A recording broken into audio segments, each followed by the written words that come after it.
unsa ang ilahang mga differences ba?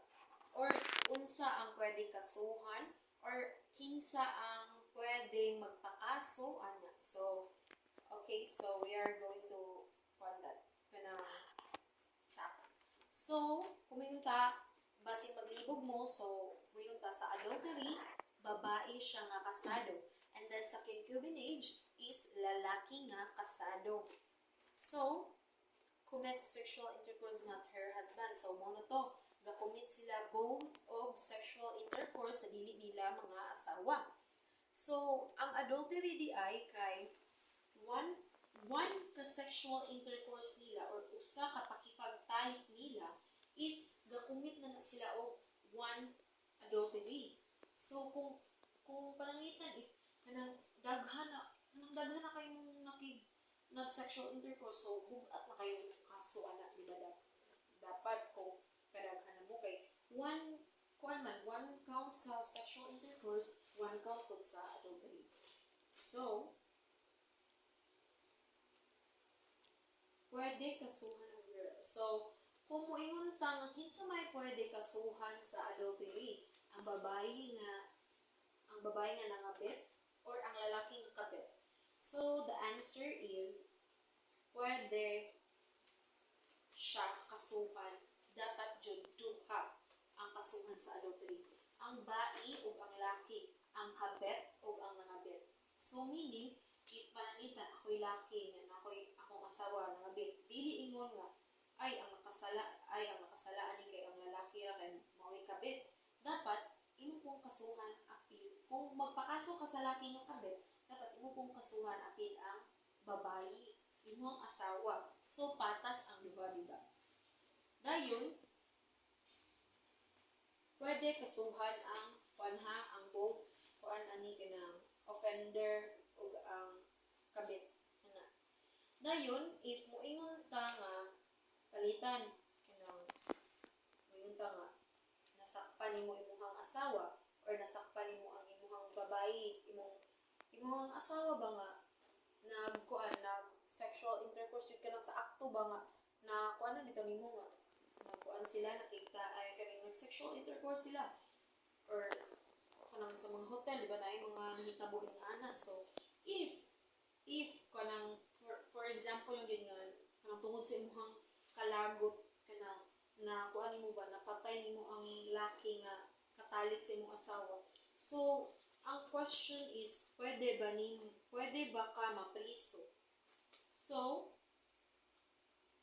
ang answer is dili ka mapriso, but tagaan na ka og kanang punishment nga distero. So, palayason ka sa lugar pila to kanang kilometer nga 25 kilometer man ata nga palayason ka gikan sa inyo pahawa anang nga lugar.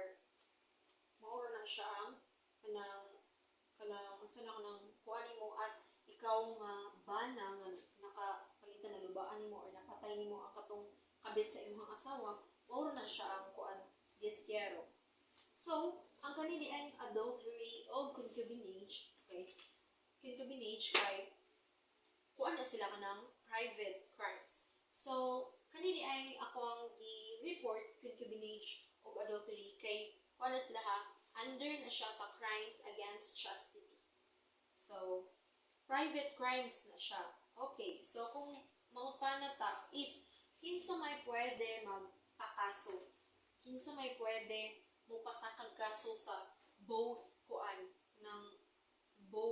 offender, or kinsay dapat kasuhan ang gabuhat ba ay kinsay dapat magpakaso. So, kung miingon ta, kinsay pwede, only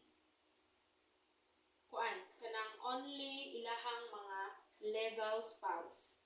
So, kung palangitan sa concubinage, so di ba lalaki ang nag-commit ani. So, ikaw asawa, ikaw lang ang pwede mo pakaso sa imuhang bana, anak. Dili ang imuhang mama, dili ang imuhang anak, dili ang imuhang auntie, lula, dili siya. Kay private crimes man siya. So, dapat ang mapakaso, ikaw jud spouse mismo sa ga-commit. Okay? So,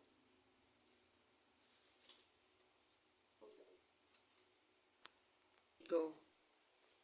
So, kung mangutana po data, if unsa ang ilahang punishment nga makuan aning adultery, both ni siya adultery ug concubinage kay Pression Correctional. So, sa adultery, Pression Correctional, 4 years up to 6 years ang iyahang tagal sa pagpriso. Medium and maximum period. While sa concubinage kay 6 months to 1 day up to 4 years. Minimum and medium period sa concubinage. So, okay, so manata sa adultery. So, next is sa concubinage. Okay, so next is concubinage. Kung muingon ta diri sa concubinage, diba, ang laki ang nag-commit. So, ang pwede kasuhan, kinsa may pwede kasuhan, ang bai or ang laki? Ang laki kay ang nag-commit man, diba? So, ang bai ang kabit. So, ang kasuhan only sa concubinage kay ang laki.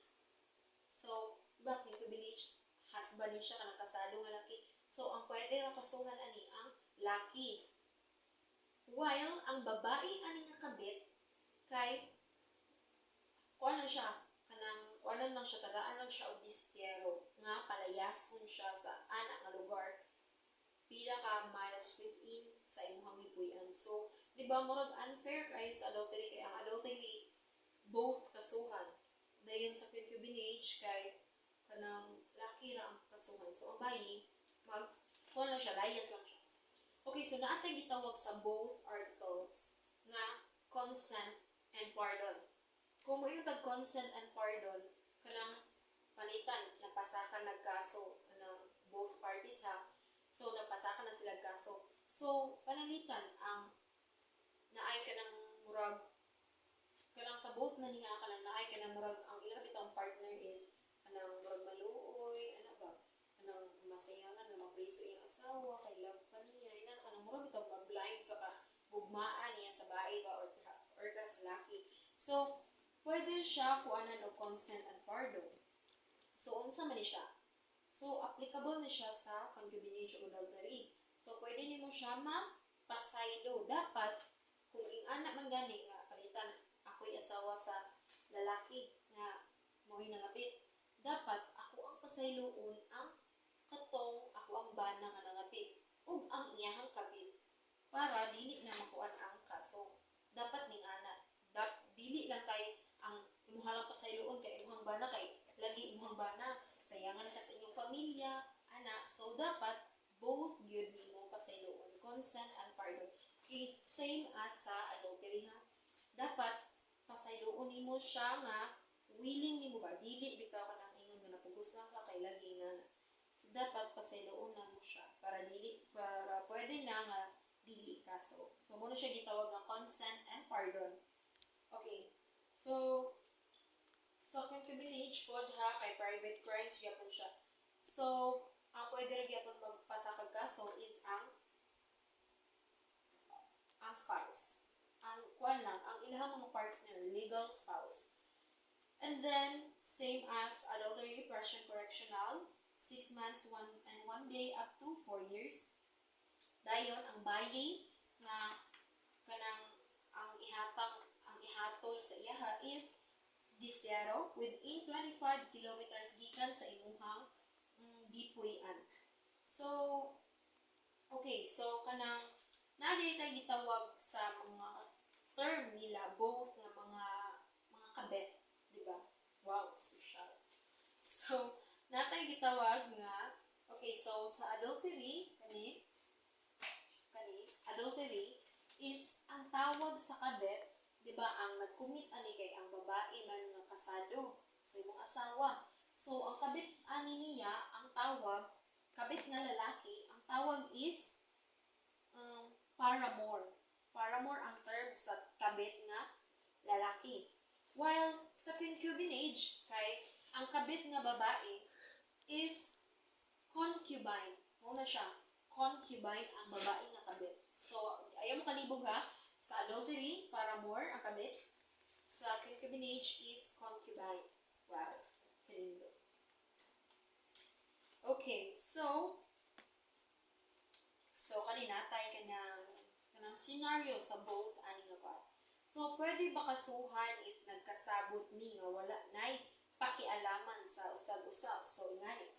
So, kani si lalaki nangabit man o kani kung si panitan mag-asawa mo then kanang ingana ba ang imuhang asawa kay nangabit then ikaw pud ba na nangabit. So, kung moingon mo sa korte nga kanang quits rami kay lagi ka nang nangabit man siya, so nangabit pug ko. So, natin gitawag ana nga in pari delicto, meaning in equal fault. So, naamoy sala duha kay nangabit man siya, nangabit pud imong bana, nangabit pud ka ikaw nga asawa. So, mao na siya gitawag nga equal fault in pari delicto. So, ang in pari delicto is dili na to siya pwedeng gamiton sa court as defense. So, dili na defense or dili na siya pwede nimong idepensa sa inyong parties maning ana nga ay nagcommit ra ko ani kay tungod niya nga nangabit pud siya. So dili siya pwede nga ihimo ninyong defense ang impari direkto ha. So kasuhan jud mo both. Dili man na siya mahimong excuse ang impari direkto sa inyong kuan kay naaman mo na commit both. Ay naaman mo na commit nga kanang labag sa batas as married. So, I think kanang maura to ang Article 334 and 335. So, I hope nga naamoy na learn bisag gamay